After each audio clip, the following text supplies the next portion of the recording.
بادشاہت دے دی، اتنی بڑی حکومت دے دی، اور اس کے بعد ایسی بادشاہت کسی کو نہیں ملی. یعنی سب سے بڑی بادشاہت اس کائنات میں سلیمان علیہ السلام کی تھی.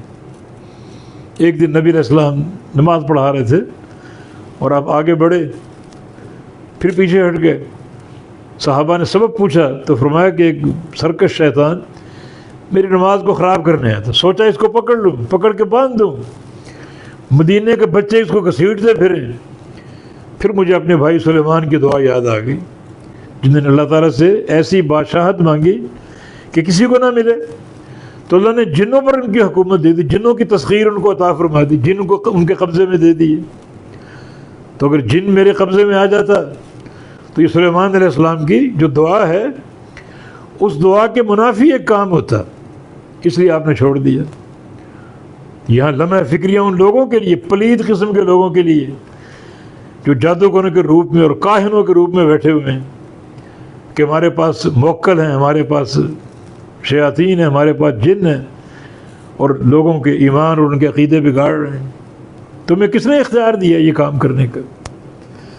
یہ خباثت کا ڈھیر ہے، نجاست کا ڈھیر ہے. یہ سارا گندے لوگ، گندے چہروں والے اور گندے جسموں والے، گندے عقیدوں والے. ایک بندہ جادوگر کب بنتا ہے؟ جب وہ سخت قسم کے چلے اختیار کرتا ہے شیاطین کی زیر نگرانی، اور شیاطین ہر قسم کا گندا کام ان سے کرواتے ہیں. اگر کام نہ کرے تو گلا گھونٹ دیتے ہیں، اور کام کرنا پڑتا ہے. جب سارے کام کرتے جائیں کرتے جائیں کرتے جائیں تو پھر شیاطین ان کے سامنے ہاتھ باندھ کے کھڑے ہو جاتے ہیں کہ آج سے تم ہمارے گرو، ہم تمہارے چیلے ہیں. تابع ان کے ہمارے قبضے میں موکل ہیں، ہمارے قبضے میں جن ہیں. کس زام پر نبی علیہ السلام کیا فرما رہے ہیں؟ اس ایک شیطان کو نہیں پکڑا آپ نے کہ مجھے سلیمان علیہ السلام کی دعا یاد آ گئی. ایسی بادشاہت دے دے جو کسی اور کو لائق اور کسی کے لائق نہ ہو. اور اللہ نے جو بہت سی چیزیں عطا کی ان میں سے ایک چیز کیا تھی؟ جنوں کی تسخیر دے دی، جن ان کے قبضے میں دے دی. ان سے مختلف کام لیتے اور کام کرواتے. تو یہ خبیث طبقہ جو معاشرے میں گمراہیاں پھیلا رہا ہے، جادو کر رہا ہے، لوگوں کے ایمانوں پر ڈاکے ڈال رہا ہے، جیبوں پر ڈاکے ڈال رہا ہے، انتہائی نجس اور پلید قسم کے لوگ. حقیقت یہ ہے کہ حکومت وقت کی ذمہ داری ایسے لوگوں کو چن چن کر قتل کرے.